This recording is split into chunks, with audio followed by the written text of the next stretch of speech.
Olá, nós somos estudantes do segundo ano integrado em Administração do Instituto Federal da Bahia, Campus Juazeiro. Estamos produzindo um seminário sobre o tema Espelhos Planos e Esféricos.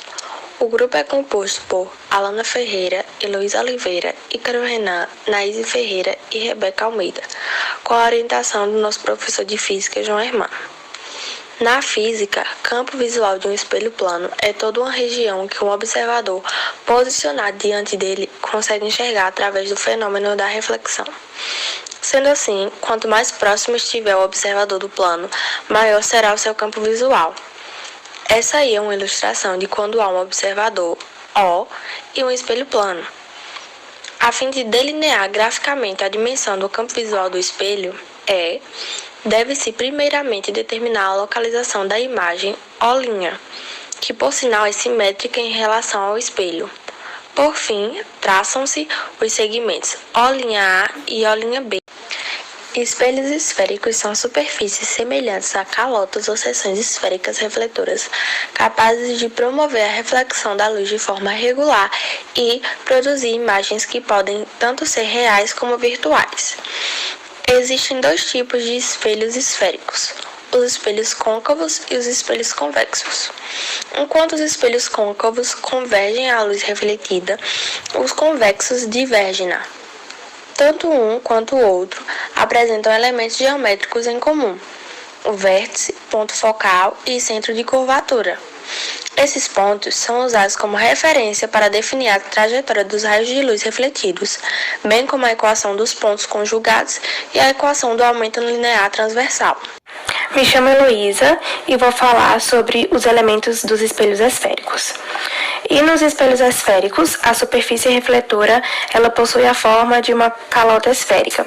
E seus principais elementos são eixo principal ou eixo de simetria, que seria uma linha imaginária que contém os elementos geométricos das lentes, o centro de curvatura, que seria o ponto no centro da esfera, aquilo que dá origem ao espelho.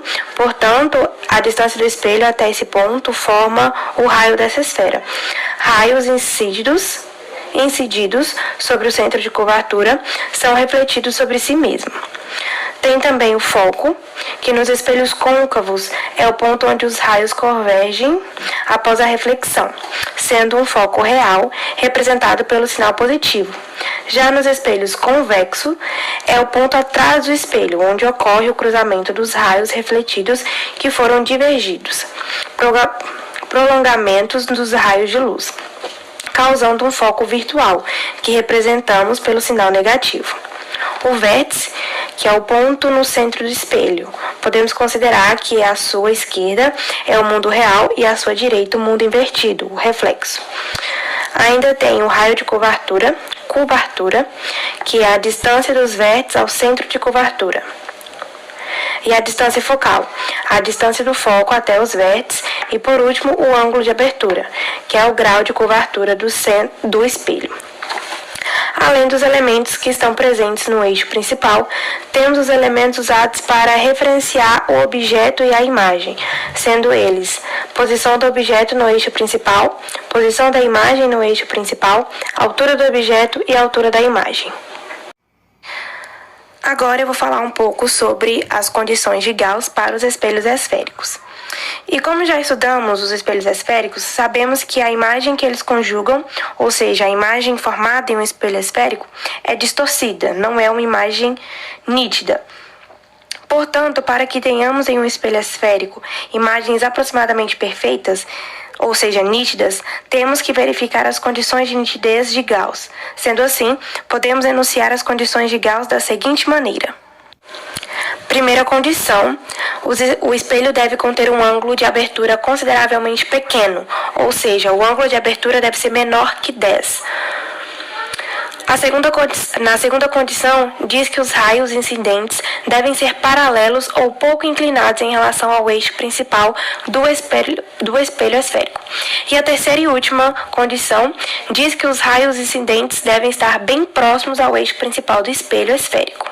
Meu nome é Alana e eu vou falar um pouco sobre centro óptico e focos dos espelhos esféricos. O centro de curvatura dos espelhos esféricos é o ponto médio da calota esférica que dá origem ao espelho. Portanto, é igual ao raio dessa esfera. Qualquer raio que incida sobre o centro de curvatura de um espelho esférico deve ser refletido sobre si mesmo, de modo que os raios de luz incidentes e refletidos percorram o mesmo caminho. O foco é o ponto em que os raios de luz paralelos convergem após serem refletidos por um espelho côncavo. No caso dos espelhos convexos, os raios de luz refletidos divergem da sua superfície e por isso são os prolongamentos dos raios de luz que se cruzam em um ponto localizado atrás da superfície desses espelhos. Por esse motivo, dizemos que o foco dos espelhos convexos é virtual, enquanto o foco dos espelhos côncavos é real.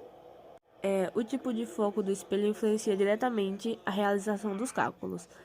Espelhos com foco real, os côncavos, têm seu ponto focal escrito com sinal positivo. Já os espelhos convexos recebem o sinal negativo para o seu foco. Essa figura mostrada aí representa a reflexão de luz por um espelho convexo. A gente percebe que os raios de luz refletidos são divergentes. E, nesse caso, o que ocorre é o cruzamento dos prolongamentos dos raios de luz. Por isso, a imagem conjugada por esses espelhos surge atrás da superfície refletora. Eu vou falar também sobre a formação de imagens em espelhos esféricos. No caso do espelho convexo, quando a gente coloca um objeto diante dele, a gente usa dois raios para construir a imagem. E como está mostrando aí na figura, a imagem vai estar no centro dos prolongamentos dos raios refletidos. No caso dos espelhos côncavos, quando o objeto real fica antes do centro de curvatura, a imagem formada é real, invertida e menor que o objeto. Quando o objeto ele fica no centro da curvatura, a imagem formada é real, invertida e do mesmo tamanho do objeto. Quando o objeto fica entre o centro de curvatura e o foco, a imagem formada é real, invertida e maior que o objeto. Quando o objeto está no foco, a imagem é imprópria, ou seja, localizada no infinito. E quando o objeto fica entre o foco e o vértice, a imagem é virtual, direita e maior que o objeto. A seguir eu vou colocar um vídeo sobre a comparação de formação de imagem de espelhos planos e espelhos esféricos. E aí pessoal, tudo certo? Quero mostrar para vocês hoje a diferença da imagem do espelho plano para um espelho esférico. Tá aí nosso bonequinho já do nosso outro vídeo, esse bonequinho dando um alô. Esse espelho da esquerda é um espelho plano. Como vocês sabem, o tamanho da imagem no espelho plano é igual ao tamanho do objeto, né? E a distância que a imagem fica para dentro do espelho é a mesma distância que o objeto está fora do espelho. Aí aqui a gente tem um espelho então côncavo, tá? Percebe-se que a gente fica de cabeça para baixo, né? Quando a gente está longe de um espelho côncavo em geral, a imagem será invertida. Tá ali o nosso bonequinho, ó, invertido também. Não dá para ter muita definição, porque esse nosso espelho côncavo não é muito bom. Mas comparando com o espelho plano, olha só, o bonequinho ele tá um pouco maior, tá? Então, ó, eu posso ter uma imagem ampliada com o espelho côncavo, certo? A imagem tá de cabeça para baixo, mas tá maior do que a imagem do espelho plano. Se eu aproximar mais ainda, olha o que acontece. Ele não fica mais invertido, a imagem fica direita. Ok? Além de ficar direita, ela fica também maior. Presta atenção no espelho plano ali, ó. No espelho plano, eu tenho uma imagem que seria o tamanho do objeto, certo? Mas no espelho côncavo aqui da direita, a gente tem uma imagem ampliada. Então, quando a gente está bem perto do espelho, a gente tem uma imagem ampliada e direita. Esse ponto é quando a gente passa do foco. Indo um pouco para trás, o que acontece? Eu tenho uma imagem ampliada, só que invertida, quando a gente está um pouco atrás do foco do espelho. E quanto mais para trás eu venho, a imagem vai diminuindo até o momento em que ela fica igual ou menor ainda do que o objeto, certo? Quando eu estou bem longe, atrás do centro de curvatura, ela fica menor. Se eu pegar esse meu espelho côncavo e virar, ele também é espelhado do outro lado, só que do outro lado ele é um espelho convexo, certo? Ó, independente da minha posição, a imagem do espelho convexo é sempre direita. E além de ser direita, ela é sempre também menor do que o tamanho do objeto. Dá pra perceber comparando com o espelho plano, que a minha imagem da direita é um pouquinho menor do que a imagem do espelho plano. Né? Quando eu estou bem perto, essa imagem é quase igual, mas continua sendo menor. Agora, como eu vou me afastando, percebe-se bastante que a imagem diminui, certo? Então a imagem em um espelho convexo é sempre menor, sempre, independente da posição, e direita. No espelho côncavo, não, olha só, quando eu estou perto, a imagem é ampliada e direita. Quando eu estou longe, a imagem é invertida. Beleza? Vamos tentar aqui, ó, pegar o espelho plano, juntar a imagem do plano com o convexo. A imagem do plano tá ali, a do convexo tá ali. Não dá. Tá bom, beleza então? Joinha pra vocês, inscrevam-se aí no canal, façam suas perguntas no comentário, beleza? Até mais. Olá, meu nome é Ícaro Renan e estou aqui agora para falar sobre a equação dos pontos conjugados. No estudo das características dos espelhos esféricos, vimos que é possível construir graficamente a imagem conjugada por um dado espelho esférico. Nesse momento, vamos determinar algebricamente a imagem formada em um espelho esférico côncavo, sua posição e altura. Para isso, basta conhecer a posição e a altura do objeto. Um sistema de coordenadas conveniente é o chamado referencial de Gauss, um referencial cartesiano que se faz coincidir com o esquema de espelho, de forma que o eixo das abscissas coincide com o eixo principal do espelho, o eixo das ordenadas coincide com o espelho e a origem coincide com o vértice do espelho.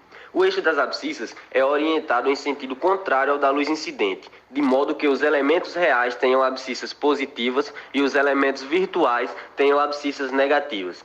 Na figura abaixo, para um espelho côncavo de Gauss, cuja parte refletora é a interna, indicando por P a abscissa do objeto e por P' a abscissa da imagem, temos que o objeto real P é maior que zero, o objeto virtual P é menor que zero, a imagem real P' é maior que zero e a imagem virtual P' é menor que zero.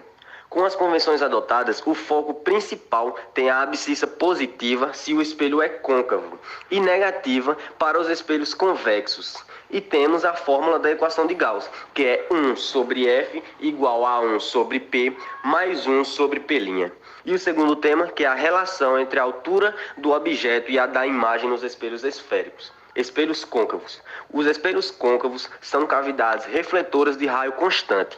São usados para produzir imagens virtuais e ampliadas dos objetos posicionados em regiões próximas à sua superfície. Esse tipo de espelho também é capaz de conjugar imagens reais e, portanto, invertidas quando posiciona-se algum objeto além da sua distância focal. Temos alguns casos, eu vou dar o exemplo de um deles, que é quando o objeto está posicionado sobre o centro de curvatura. Quando algum objeto é colocado à distância do centro de curvatura, em relação ao vértice do espelho côncavo, este conjuga uma imagem real e do mesmo tamanho de seu objeto. Nos espelhos convexos, os espelhos convexos são como a superfície externa de uma calota refletora. Esses espelhos só conjugam imagens virtuais, que são aquelas que são formadas através dos espelhos e podem ser vistas graças a uma ilusão de óptica. Esse tipo de imagem será sempre conjugado na mesma orientação que seus objetos. Além dessas características, independentemente da posição em que se encontra o objeto da imagem, as imagens conjugadas pelos espelhos convexos serão sempre menores que seus objetos. Oi, meu nome é Rebeca, vou apresentar sobre aplicações tecnológicas com os espelhos esféricos e planos e abordar algumas questões sobre o assunto. Bom, o objetivo do uso de espelhos planos ou esféricos vai depender do contexto. Com isso, algumas tecnologias como o telescópio ou a coleta da luz solar para utilizá-la como energia térmica no aquecimento da água de uma caixa de água, como também pode ser utilizado no cotidiano com o uso de espelhos para se barbear ou maquiar. Também os espelhos podem ser utilizados como refletores de luz, como o caso das luminárias de vias públicas e dos faróis dos carros.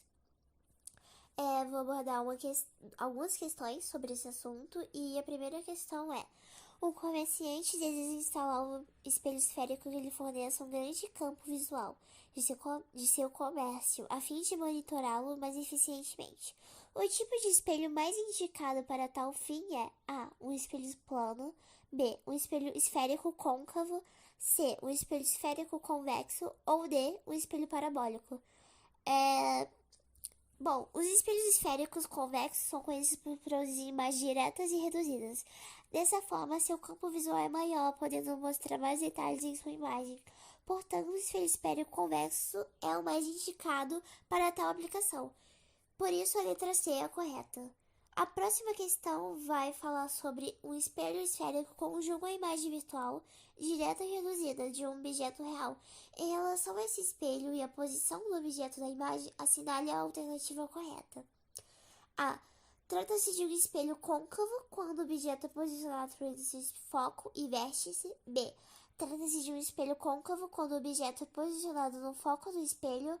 C. Trata-se de um espelho côncavo quando o objeto é colocado no centro de curvatura do espelho. D. Trata-se de um espelho convexo quando o objeto é colocado a qualquer distância de seu vértice. Ou E. Trata-se de um espelho convexo que conjuga imagens reais.